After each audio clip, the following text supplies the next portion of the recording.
Hi, my name is Doug Windiker. I'm a QA Product Specialist here at Atlas Copco, and today we're going to go into QA Supervisor software and look at inspection creations of visual and dimensional inspections. Let's go take a look. I'm going to travel over here or navigate over here to the inspections, go to definitions, and when we create an inspection, we want to put it in the station, or we want to create the station or location where we're going to be doing it. So I'm going to go down here and select brake line.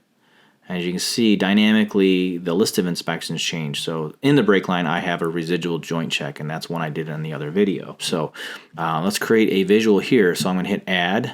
I put in the name of this inspection, visual check of the brake line, and then go down here and select visual as my option. So under the visual type inspections, we have 4 different methods or different options we can do. So binary, attribute, instruction, and picture are 4 options. So as the name says, binary is just that. It's a go, no go, or yes, no, and we can define this binary options by hitting the plus here, and I can give this binary check or options for this brake line. So I can say brake line, binary options, and again, I can define what the okay and what the not okay is. So this would be in the drop down. So when we do this inspection, okay would be all the bolts are tightened or whatever, the visual inspection. So this is where we put the parameters around the okay and not okay. Other than that, you have the number of samples underneath there, and then of course with all these inspections we always have the operator guidance and the assignable cause. So it's always nice to have a picture in there. This is a visual inspection, so most likely you're going to have a picture, and this is where you would add it by hitting the plus, and then of course our drop down is going to have what we have in here under the binary option. So if I could travel down here or navigate to the attribute is very similar to the binary, where we're going to define our attribute list. Attribute list could be an defects or something along those lines. So any kind of verbiage that describes what we're looking at. So if we're doing inspection of like seat interiors of a vehicle or something like that, we're looking at the leather, we're looking at the color, we're looking at creases, we're looking at rips, we're looking at defects. So this is where we would create that list, a visual list, and then as a drop down. And of course, there could be more than one, so we could multiple samples could be it could be up to 10 samples if there's that many defects or something like that in this attribute list. So this is where we create the attribute list, and that's our drop downs. Again, we still have our number of samples, we still have our operator guidance, and assignable cause and corrective action. So the next thing down is instruction, and instruction and picture are very similar, where we have a picture in there, and most likely this picture has probably been edited to show some kind of instruction.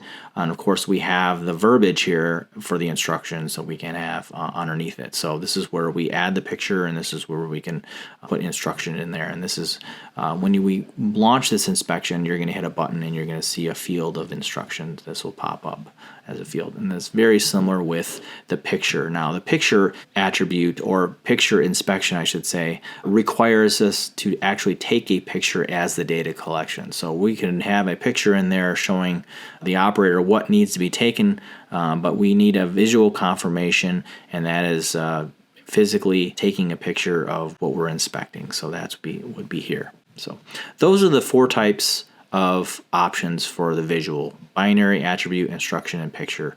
And like I said, with all these we have the assignable cause, the corrective action, and the operator guidance. So okay, so let's cover the dimensional inspection now. So if I select this as a dimensional inspection, most people in their mind think of dimensional, they're thinking some kind of value, length, something like that. But we have some other options in here.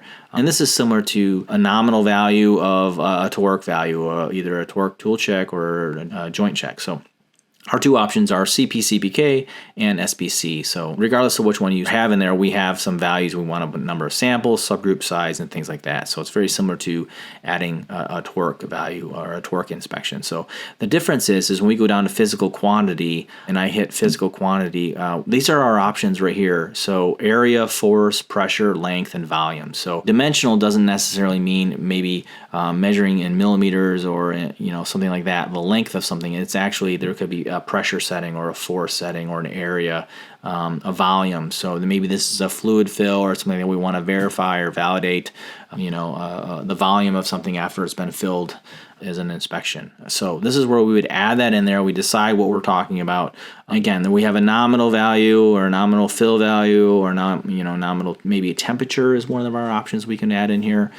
So we have a min and max. And of course, like our other inspections, we have the operator guidance, we have a visual picture we can add in here, and of course instructions. And at the bottom, we have assignable cause and corrective action. So those are the two type of inspections outside of torque that we talk about in QA Supervisor. Is something we can always add in there, and that's the visual inspections and the dimensional inspections. So this is where we create them. Again, creating inspections, always create them in the station that you want them in your factory structure. And if we don't have that factory structure defined, I highly recommend you do that before you create the inspection. So define the factory layout, stations and operations where we're going to do these inspections. And of course, once the inspection is created, we're going to put that in a route, and that route is now going to be sent to our measuring device for data collection. So in this video, we covered inspections within QA Supervisor software. If you have any further questions, contact your Atlas Copco rep, and thank you for watching.